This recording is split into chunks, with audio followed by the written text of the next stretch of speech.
قل أغير الله أتخذ وليا فاطر السماوات والأرض وهو يطعم ولا يطعم قل إني أمرت أن أكون أول من أسلم ولا تكونن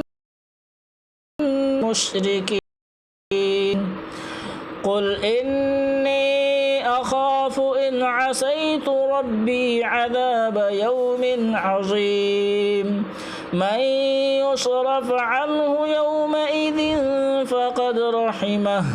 وذلك الفوز المبين وإن